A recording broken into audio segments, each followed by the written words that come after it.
Hey everybody, Prepper for the Ages here. Welcome back to my channel about all things prepping for the aged and the differently abled. Just wanted to tell you a little bit more about fantasy versus reality prepping, and it's more in regards to something fun, well, something more interesting. Every once in a while I do this speech, and I just want to share it with you today. It's something that I've done a few times and people like it, so let me do this for you guys. I'm going to talk to you today about your obituary. Now, you might say, why is this fun and interesting? Here's a little bit more about doing your own obituary. Write your own obituary, but I want you to go and write a fantasy obituary. Here I was, this person was, and put a bunch of things in that you would really like to do and haven't had a chance. So write the obituary.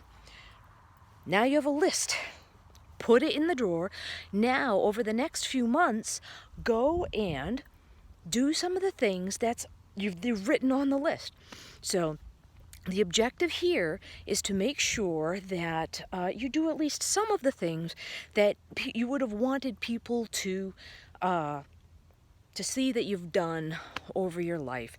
And it makes things fun and interesting. It makes your life fun and interesting.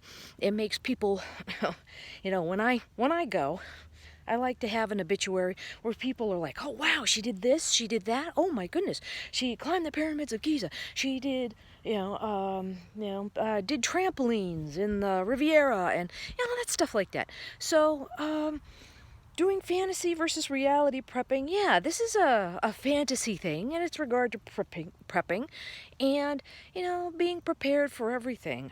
And once you're done all that, write the obituary again, but write it with everything you have done, and include those exciting and wonderful things. So yeah, we talk about prepping for all these different things, but we don't prep for our final thoughts. And who knows what you've done in life better than you? So people are like, no, oh yeah.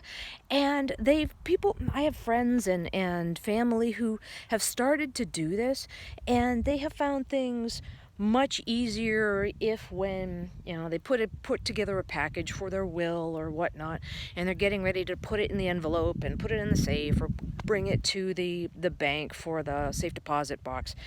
But it's something in prepping we don't often think about is the obituary. And you don't want somebody who is in the midst of grief and midst of grieving you go, okay, wait a minute, I'm grieving, I can't think, but let's try to write an obituary. Yeah, I like to think of it as helping out friends and family. My dad wrote his own obituary. He had multiple myeloma. We did home hospice for him, but he wrote his own obituary, and it was a sweet, wonderful obituary.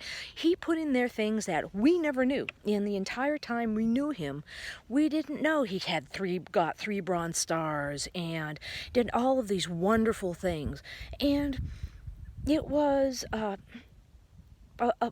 pleasant, sweet surprise that we learned something extra about him, that he volunteered, that we never knew, and we never knew to ask. So there's a little bit about fantasy versus reality. Write the obituary you want, and then go out and do the things that, if you haven't had them, go out and do them.